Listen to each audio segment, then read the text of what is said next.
Terry. I'm going to just tell you about some yoga props that you can use and alternatives. In Yin Yoga, we use a lot of props because you stay in a pose for 3 to 5 minutes and you let gravity do its magic. So if your legs are really tight and this is hurting, you can use your yoga blocks just to prop underneath here. And as the pose goes on, you can move your block out to where it feels good. So let's start out with blocks. There's 3 kinds of blocks. There's foam blocks, cork blocks, and wooden blocks. The wooden blocks are very heavy. This cork block is relatively heavy, but it's really sturdy and it's hard. The foam block, it's light, but it also sinks in. I find that my foam blocks hurt my wrists. So if you have any kind of wrist problem, arthritis or sprained thumb or anything along that line, you may find that a foam block hurts a little bit, and for me, I just can't get my mind off my wrist when I'm in a pose to sit there for 3 to 5 minutes. So you kind of decide, but you can use large books, pillows, anything you can think of that, is about 3 inches or 4 inches. So those are blocks, very useful. And let's see. We have a yoga strap, and again, you don't have to have a yoga strap. You can use your belt, you can use an old tie, you can use the belt off your bathrobe is great because they're usually really long, and we use these where, let's say you can't get your hands together in cow face pose. You can grab your strap, put it behind you, and you can stay in the pose, and you can work it either way. Or if we did supine extended leg pose, you wrap your strap around your leg and use it that way. So they're very useful. Then we have the yoga blanket. You'll see these in every yoga studio that you go to, well, at least before COVID. They're useful in different poses. You can use them to support your legs or your arms, or you can roll it up and you can use it if you have difficulty in squat. You can put your heels on it. But again, anything will work. If you want to use a beach towel or a blanket, they work just as fine as a yoga blanket. And let's see, what else do I have here? These are massage balls. Again, they don't have to be yoga massage balls. You can use just about anything, a baseball, a tennis ball, anything that's about that size, and that just works into the muscle. These are yoga sandbags. They're about 10 pounds. And again, these are for you like way down the road, but the first time I used one, I was in child's pose and I couldn't quite get down. You just kind of are sitting there. The instructor took one of these and just set it on my sacrum, just across like where my hips are. It felt so securing, and it just helps you go a little further into the pose. And that's up to you whether you're gonna use that kind of thing. Some people use it on their legs to get their hips further down. And my trusty bolster.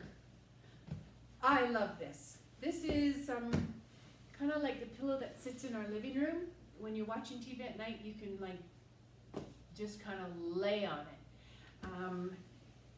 It's not necessary. You can use a pillow, and again, a blanket, whatever works for you. A friend of mine used to say when we'd go to restorative yoga, who doesn't like to lay on a bolster for 45 minutes? They're a pretty nice prop once you get used to using them. So those are the props that you might, let's talk about the mat first. Yoga mats come in different thicknesses. You can get 1/4 inch, I think 3/8. This one is a 1/2 inch.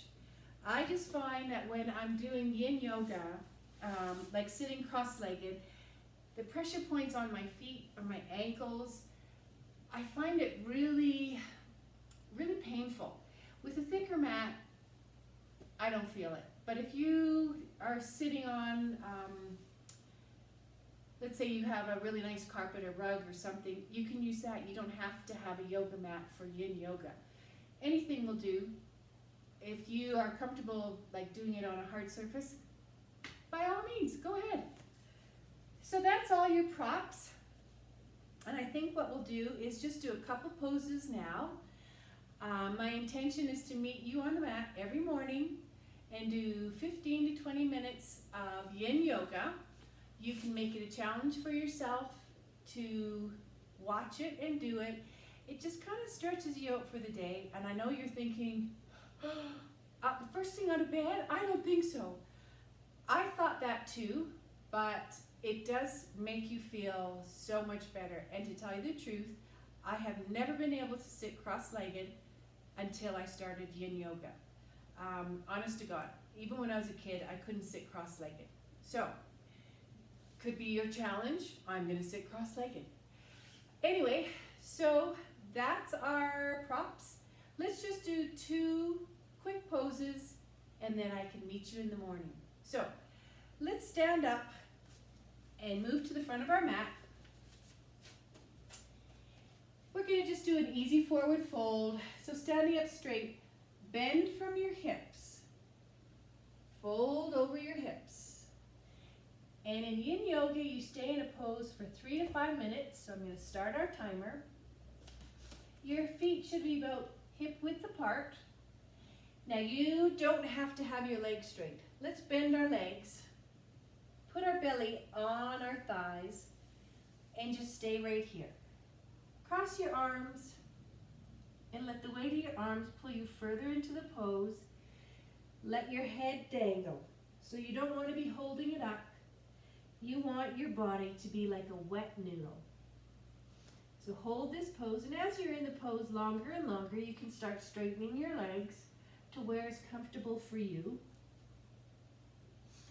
And another thing in Yin Yoga, you want 4-8 breathing. So what that means is you breathe in for 4 and you exhale for 8. You want to make noise in the back of your throat as if you are fogging up a mirror. Now, it's called Ujjayi breathing. Some people call it whisper breath. Some people call it ocean breath. And basically, it's massaging the vagus nerve that's in the back of your throat that is triggering your parasympathetic nervous system to say, oh, I can relax. I can let her get further into that pose. So let's practice. Let's breathe in for 1, 2, 3, 4. Exhale, 8, 7, 6, 5, 4, 3, 2, 1. Continue with that breathing. Now you may find that you're not getting enough oxygen. You can breathe in for 3 and out for 6. As long as your exhalation is double the length of your inhalation and you're making that sound in the back of your throat. You also want to inhale through your nose and exhale through your mouth as if you're fogging up a mirror. So let's do another breath together. Inhale, 1, 2, 3, 4. Exhale, 4, 3, 2, 1. Continue with that breathing. In through your nose, out through your mouth. And just take note of how much further you're into this pose than when you first started. And we have only 20 seconds left. Pretty darn good. Relax in the pose. Every exhalation, feel yourself get a little further into that pose.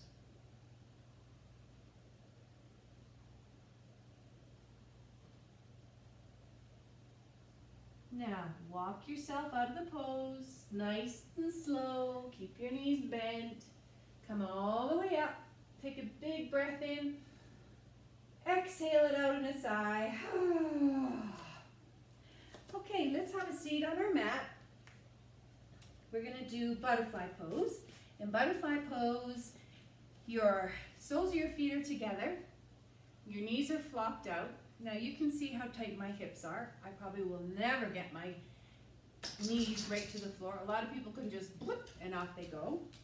So here you want to sit on a block, your rolled up mat, whatever feels good for you to get your pelvis slightly tipped forward and letting your knees come out. You don't want any kind of pressure in your lower back.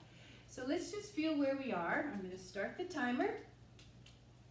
Inhale, exhale, fold over your feet. Now, you don't want to grab your feet and pull yourself down. You don't want to hold on to the floor. You want gravity to do its job. So if you're folded over, put your palms up and relax. And I think I'm going to sit on 2 blocks. And you can see, play around with what feels good for you. So your feet should be about 4 to 5 fists away from your pelvis. So feel what's good for you and lean over those feet and relax into the pose.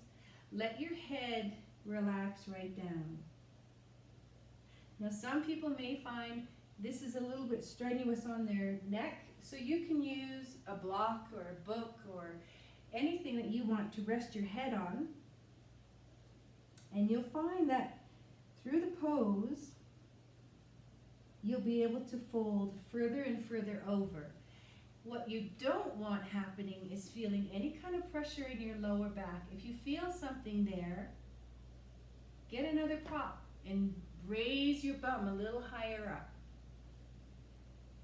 So relax into the pose. Visualize the good energy coming into your hips when you breathe in. And when you breathe out, visualize the stress and tension and tightness leaving. So every breath, you get a bit further into the pose. I'm going to stay here with you and count out our breathing. So let's start breathing together. Inhale for 1, 2, 3, 4. Exhale out your mouth. 8, 7, 6, 5, 4, 3, 2, 1. Inhale. 1, 2, 3, 4. Exhale. 8, 7, 6, 5, 4, 3, 2, 1. Continue with that breathing. 30 more seconds. Visualize that good oxygen coming into those hips. Wherever you're feeling the most sensation, breathe in and feel that oxygen filling that area. Breathe out and let all of that tension and stress and tightness leave you. Now inhale, walk your feet up, come to a seated position, and we're just going to do a counter pose from being bent over like this. One of my favorite poses is the supported fish. Now, you can use your block, but you don't need to use a block at all. You can use your elbows, lay flat out, and put your elbows a little closer here, not way up here, and just kind of let the top of your head come down to the mat. That's your counter pose. Feel your back extend. Feel your T-spine extend. Let the tension leave your neck. And come up. How do you feel? You feel pretty good? Well, I will see you on your mat tomorrow morning, and I hope you join me for just a little Yin Yoga to help stretch you out for the day. I'm Terry, and we'll see you tomorrow.